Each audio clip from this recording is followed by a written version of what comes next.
च्या कुशीत लपलेला हा गड किल्ला आजही मराठ्यांचा इतिहास साक्ष करून दाखवतो. आजही तसाच खंबीरपणे उभं आहे की फक्त ट्रेकला जाताना काही असं खूप त्रास वाटतो थोडासा. म्हणजे 2 तासमध्ये जर तुम्ही जवळपास पनवेलचे असाल तर तुम्ही 2 तासमध्ये ट्रॅव्हल करू शकता. So hello everyone and welcome back to my channel. तर आज परत मी एका नवीन ठिकाणी आले.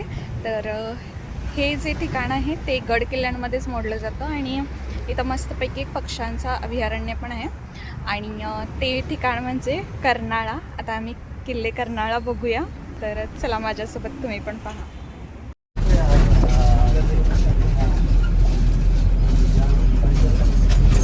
तुम्ही लोकल बसने याल. सो या ठिकाणी बस स्टॉप म्हणजे ती बस थांबेल आणि त्याच्यानंतर सीधा या साईडला तुम्हाला आत एंट्री करायचं आहे. आत एंट्री करण्यासाठी तुम्हाला तिकीट पण काढावं लागतं आणि ते तुम्हाला इथं मिळून जाईल. मी तुम्हाला तिथला बोर्ड पण दाखवते की किती इथं अमाऊंट आहे तिकीटसाठी. तशी अमाऊंट आहे.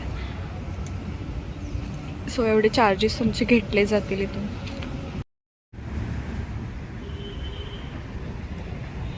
तुमची बदली किती 5 वर्ष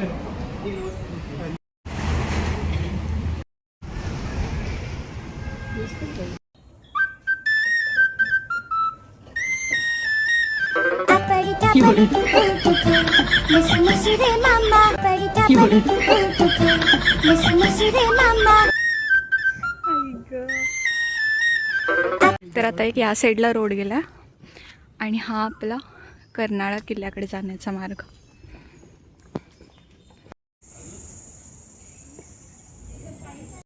तर स्टार्टिंगला जेव्हा आपण इथं जात असतो तेव्हाच आपल्याला इथं छत्रपती शिवाजी महाराजांचं आज्ञापत्र दिसतं आणि त्यानंतर आम्ही प्रवास आपला सुरू केला. आता हे जे कर्नाळा पक्षी अभयारण्य आहे तर इथं सकाळी 7 नंतर तुम्हाला एंट्री भेटते.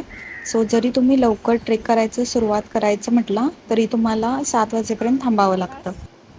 हा कर्नाळा किल्ला जर तुम्ही पनवेलच्या आसपास असाल ना तर नक्की एकदा ट्राय करू शकता. जवळपासच होऊन जाईल आणि त्यासोबतच 2 ते 3 तासमध्ये तुम्ही खाली पण येऊन जाल. आत्ता तर मी भर उन्हात आले त्याच्यामुळे थोडंसं इथं उष्णतेचा परिणाम होतो आहे, डिहायड्रेशन होतं आहे. पण जर तुम्ही पावसाळ्यामध्ये असाल तर तुम्हाला जे नैसर्गिक रम्य वातावरण इथं आढळून येईल ते खूप छान दिसेल. तुम्ही पावसाळ्यामध्ये म्हणजे मी पण एक दिवस पावसाळ्यामध्ये हा ट्रेक जरूर करेल. 2 ते 3 तासमध्ये होणारा हा ट्रेक खूप मस्त वाटतो. आणि हा कर्नाळा किल्ला तुम्हाला म्हणजे आजही मराठ्यांचा इतिहास तिथं दाखवतो अक्षरशः. कारण तो आजही तसाच आहे. तिथे अजूनही त्या किल्ल्याचे अवशेष तुम्हाला दिसून येतील. खूप छान वाटतं ट्रेकला जाऊन. एकदा तुम्हीही हा कर्नाळा किल्ल्यामध्ये येऊन जा.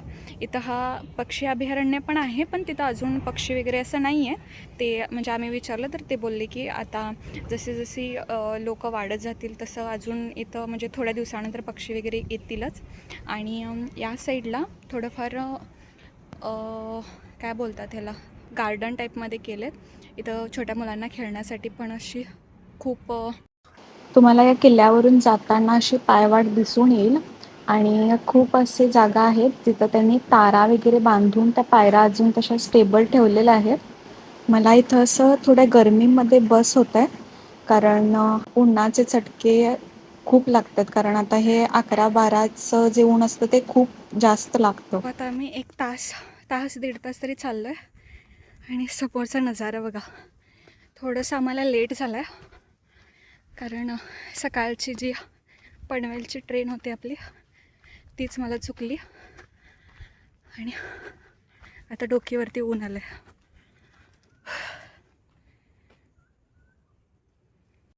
सो इथं असे मध्ये मध्ये बोर्ड पण लावलेले आहेत पक्षी अभयारण्याचे आणि त्याच्यासोबतच पक्ष्यांचे प्राण्यांचे पण इथं बोर्ड असे दिसून येतात. तर इथं असे काही पक्ष्यांचे बोर्ड आहेत ते या जंगलमध्ये तुम्हाला दिसून येतात. तर आम्ही आता गडच्या थोडंसं अलीकडं आहोत. म्हणजे आम्ही गड अर्धा झाला आहेच आमचा. आता थोड्या वेळात आम्ही गडला पण पोचून जाऊ. आता मी तुम्हाला इथला थोडासा नजारा दाखवते.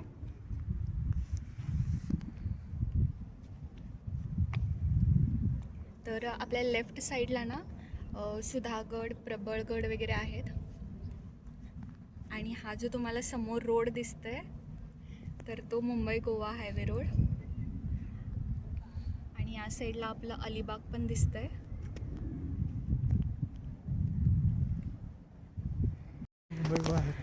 ते ढगांची सावळी पडली असं वाटते ना. तेच आहे ते. मस्त असा स्पॉट बघून थांबलोय आणि तुम्ही इथला नजारा बघा.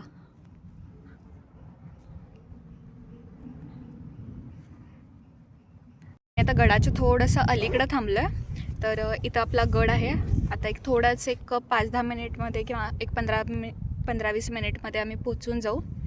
तर इथं तुम्हाला असा मस्तपैकी नजारा दिसतोय आणि या साईडला आपला अलिबाग दिसेल तुम्हाला.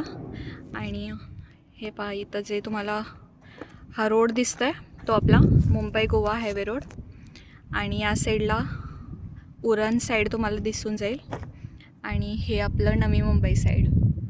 आणि मस्तपैकी ढग दिसत आहेत आज.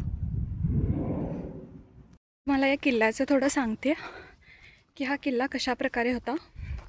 तर ह्या साईडला तुम्ही सगळीकडे बघाल ह्या सह्याद्री रांगा.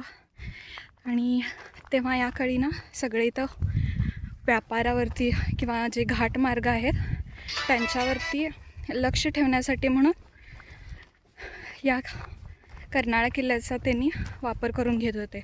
कारण इकडून ना भरपूर असे एका लाईनमध्ये किल्ले पण दिसत होते आणि जे व्यापार मार्ग होते आपले ते पण, जसं मी तुम्हाला खालती जे कनेक्टिव्हिटी दाखवली तिथले सगळे असे मार्ग पण दिसत होते.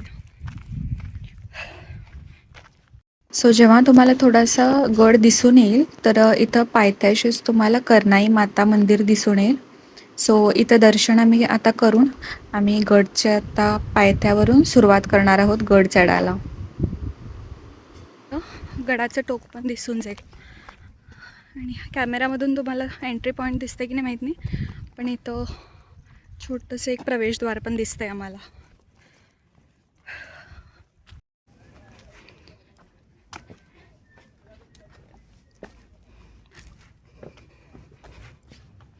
आता इथून थोडासा गडाचं रूप तुम्हाला दिसून येईल.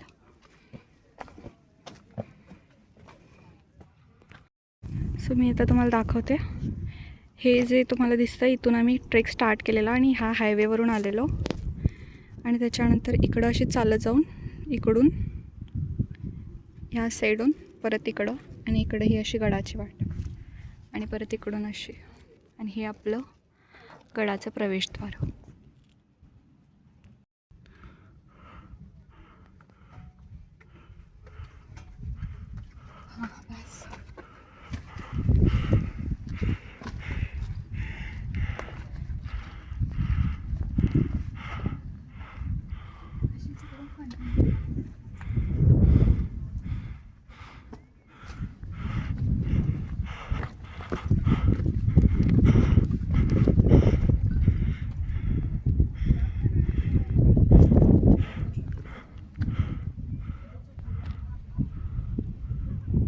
माझं इथं गेलेलं डायरेक्ट.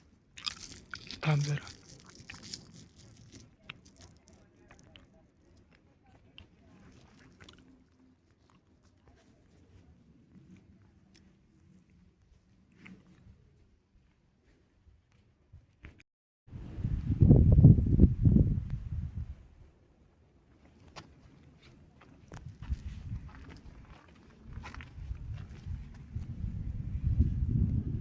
इथं फक्त आता थोडेफार किल्ल्याचे अवशेष दिसत आहेत. म्हणजे आता तेवढा असं किल्ला दिसत नाही आहे, पण थोडेफार अवशेष दिसून जातील तुम्हाला. फक्त बाकी इथलं आता उन्हात आलं आहे, थोडं बस होतं आहे, पण व्ह्यू चांगला भेटतं आहे तुम्हाला. पावसाळ्यात अजून मजा येईल, पण कसं आहे की हे व्ह्यू नाही दिसणार तुम्हाला, हो ना. तर इकडून आता आम्ही चालत जाऊया. तर हे बघा, इथं असे बोगदे पण आहेत जेणेकरून दुसरीकडे आपल्याला लक्ष पण ठेवता येईल. आणि इथं असे पाणी साचवायसाठी हौद पण आहेत आणि इथं अजून पण आता पाणी आहे तिथं. ॲक्च्युअलमध्ये खूप मोठं आहे.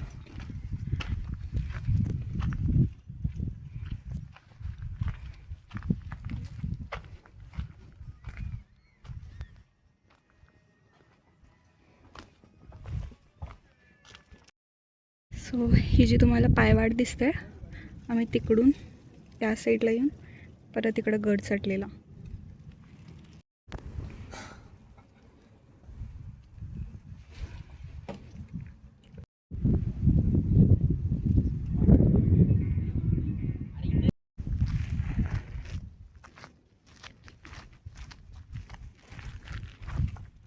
इथून केवढं छान दिसतं माहिती आहे.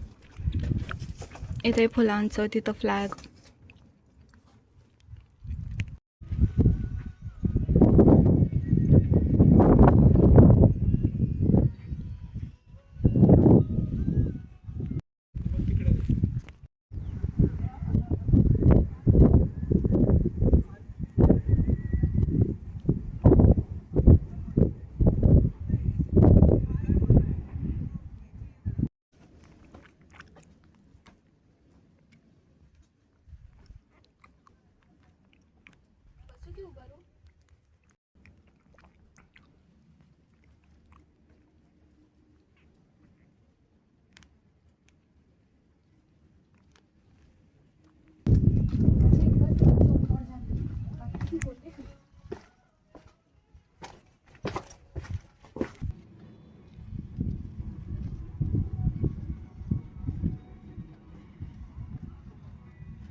ते एक गडला टाटा बाय बाय करूया. खूप ऊन वाढलं आहे आणि आता आम्हाला खालती पण उतरायचं आहे आणि आमच्याकडं पाणी पण नाही आहे. आम्ही जेव्हा पनवेलच्या स्टँडवरून आम्ही फक्त पोहे घेतलेले पॅक करून आणि ते आम्ही आता इथं नाश्ता म्हणून खाल्ला आपला. आता खालती निघतो आहे. तिच्या कुशीत लपलेला हा गड किल्ला आजही मराठ्यांचा इतिहास साक्ष करून दाखवतो. आजही तसाच खंबीरपणे उभं आहे की फक्त ट्रेकला जाताना काही असं खूप त्रास वाटतं थोडासा. म्हणजे 2 तासमध्ये जर तुम्ही जवळपास पनवेलच्या असाल तर तुम्ही 2 तासमध्ये ट्रॅव्हल करू शकता. आणि इथं तुम्हाला अशी माकडं पण भेटून जातील. आणि या साईडला ना एक मिनी हॉटेल पण आहे. तिथं घरगुती जेवण वगैरे देतं. आम्ही आता तिथं वरण भात सांगितलं आहे करायला आणि इथून आम्ही जस्ट खाली आलो आहे. हे बघा माकड. आता एवढ्या ट्रेकनंतर मस्तपैकी वरण भात आणि पापड हे सगळं ना आम्ही इथूनच घेतलं आहे त्यांच्याकडूनच. तर या साईडला असं तांबडा निसर्ग मार्ग म्हणून आहे. ही बेसिकली पायवाट आहे. सो आम्ही जस्ट इथं एक्सप्लोअर करायसाठी चाललेलो की काय आहे हे बघायला. पण इथं तेवढं असं सध्या पावसाळा वगैरे नाही आहे. सो उन्हामध्ये हे सगळं कोरडंच दिसत होतं. सो हा जो रोडला आता आम्ही जाते, तर या रोडला आम्ही आता थोडं बघून आलो पुढंपर्यंत की कसं काय वगैरे. पण या रूटला ना असं तेवढं काही असं निसर्ग किंवा हिरवं वगैरे काही दिसत नाही आहे. कारण आता उन्हाळा स्टार्ट झाला आहे ना, सो इथं काय असं तेवढं नाही आहे. हां, पण ही जी प्लेस आहे ना तुम्ही एकदा अशी बघा आणि इथंच तुम्ही पावसाळ्याचं एक फक्त इमॅजिनेशन करून बघा की कसं दिसेल. कारण हे खूप छान दिसेल. आणि तिथून एक जे त्यांनी छोटंसं ब्रिज वगैरे केलं आहे, सो तिकडून मस्तपैकी असं वरून पाणी वगैरे पडेल, पाणी खालून जात असेल. हे सगळं व्ह्यू जे आहे ना ते तुम्हाला मस्तपैकी पावसाळ्यात दिसून येईल. ते तुम्ही नक्की ट्राय करू शकता. भले आत्ता असं तेवढं काय वाटत नाही आहे. हे ब्रिज म्हणत होते. सो इकडून पाणी वगैरे जाताना तुम्हाला दिसून येईल. तुम्ही पावसाळ्यामध्ये ते ट्राय करू शकता. सो माझं तरी म्हणणं आहे की तुम्ही पावसाळ्यात हा ट्रेक करून बघा. खूप छान वाटेल. कारण निसर्गरम्य वातावरण तेव्हा तुम्हाला जरा जास्ती दिसून येईल. त्याच्या लोकल ट्रेनमध्ये फिरणारी तुम्ही माकडं खूप बघितलेत, पण या अभयारण्यामध्ये तुम्हाला अशी चालती फिरती माकडं समोर जवळ फिरणारी माकडं तुम्हाला दिसून जातील. आता आम्ही हा रूट जो म्हणजे थोडा आता मी बघून आलो तिकडून, पण हा जो रूट आहे सो तिकडं काय असं हिरवंगार असं काय नाही आहे. सगळं असा होता आजचा व्लॉग. आणि हा माझा 3rd ट्रेक होता. सो तुम्हाला जर काही ब्लॉगमध्ये इम्प्रूव्हमेंट वगैरे वाटत असेल किंवा काही चेंजेस वगैरे सांगायचे असतील तर ते मला कमेंटमध्ये नक्की सांगा. आणि माझा ब्लॉग पण तुम्हाला कसा वाटला हे मला कमेंटमध्ये नक्की सांगा. आणि thanks for watching. Bye bye.